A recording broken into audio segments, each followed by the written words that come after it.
क्योंकि अब उसका असल मालिक मैं हूँ, तुम नहीं हो। लेकिन ये तो मेरी है बादशाह, मैं ये आपको कैसे दे सकता हूँ? इससे मैं लोगों की मदद करता हूँ, उनके काम आता हूँ।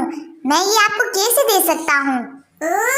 तुम्हारी हिम्मत कैसे हुई? तुम मुझे मना कैसे कर सकते हो?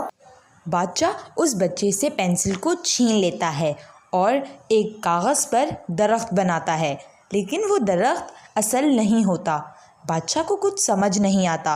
वो बच्चे से कहता है कि तुम पेंसिल लो और सोना चांदी बनाओ। बच्चा जब बादशाह से पेंसिल ले रहा होता है तब उसे कुछ ख्याल आता है।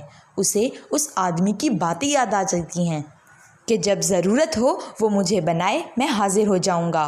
तब उस बच्चे ने उस आदमी को बनाया और वो आदमी सामने आ गया। सारे दरबारी उसे देखकर हैरान हो गए कि ये आदमी कहाँ से आ गया। बादशाह ने जब उस आदमी को देखा तो वो काफ़ी ज़्यादा हैरान हो गया। तुम एक लालची बादशाह हो, तुम्हारे पास सब कुछ है, लेकिन फिर भी तुमने लालच की और इस बच्चे से पेंसिल छीनी। लेकिन याद रहे, ये पेंसिल सिर्फ उन्हीं के लिए है जिनके अंदर सलाहियत होती है। तुम में कोई सलाहियत नहीं है, तुम पे ये पेंसिल काम नहीं करेगी। बादशाह को अपनी गलती का एहसास होता है। वो माफ़ी मांगता है उस आदमी से और कहता है कि अब वो लालच नहीं करेगा।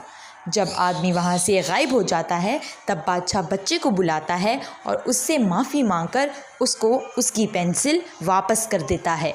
तो प्यारे बच्चों, जादुई पेंसिल की ये कहानी आपको कैसी लगी मुझे कमेंट्स में ज़रूर बताइएगा।